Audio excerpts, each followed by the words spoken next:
আমার বোনের স্বামী মোহাম্মদ নাসিরউদ্দিন, আমরা একই গ্রামের বাসিন্দা। আমার বোনের স্বামী এবং তার বোনের স্বামী অর্থাৎ মোহাম্মদ ইসলাম মিয়া, ওনার বাড়ি বাঁশখালী।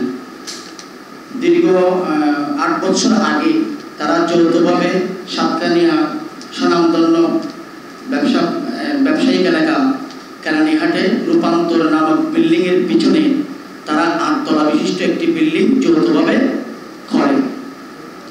যৌথভাবে তার বোনের স্বামী অর্থাৎ শিরিন আক্তারের স্বামী মোহাম্মদ ইসলাম মিয়া এবং আমার বোনের স্বামী দুবাই প্রবাসী মোহাম্মদ নাসিরউদ্দিন, তারা সহ তৎকালীন কেউসিয়া ইউনিয়নের চেয়ারম্যান মোহাম্মদ মনির সহ বসে একটা হিসাব নিকাশ হয়।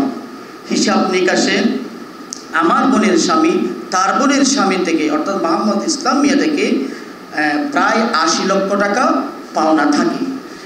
হিসাব নিকাশ করে সেখানে গণ্যমান্য ব্যক্তিদের সিগনেচারে হিসাব নিকাশটা শেষ হয়।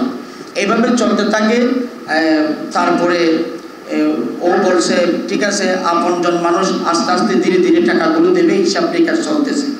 কিন্তু এখনো পর্যন্ত হিসাব নিকাশ ও টাকা পয়সা ক্লিয়ার করে দেয়নি।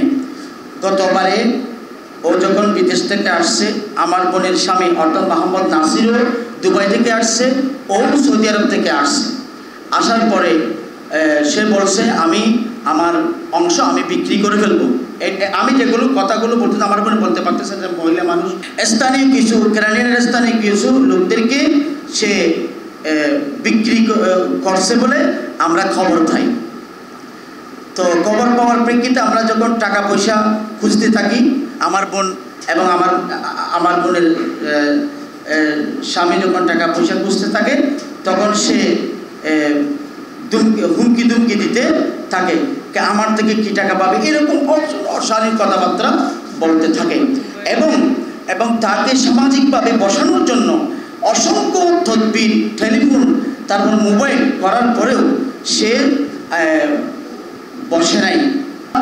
আমাদের পাওনা টাকা পাওয়ার জন্য আমরা বিজ্ঞ আদালতের দ্বারস্থ হই, যার সিআর মামলা হচ্ছে 671।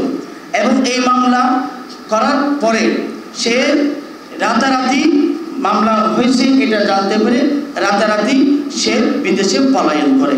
পলায়ন করার পরে সেখান থেকে আমার বোনকে আবার ফের মোবাইল করে জানের মালের হুমকি দেয় এবং বলে এই আইন আদালত এগুলো আমাদের জন্য আসছে, পুলিশ আমাদের জন্য আসছে, তৈরি হয়েছে, এভাবে আবুল তাবুল এগুলো রেকর্ডের মধ্যে আসা। ঘটনা শতভাগ সত্য।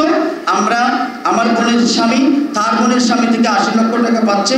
এটা একটা বোঝাপড়ার মাধ্যমে আমার বোনের স্বামী মোহাম্মদ নাসিরউদ্দিন যাতে অতি সহজে টাকাগুলো পায় এবং জানমালের নিরাপত্তা পায়, সেইভাবে আপনারা আমাদেরকে সহযোগিতা করবেন।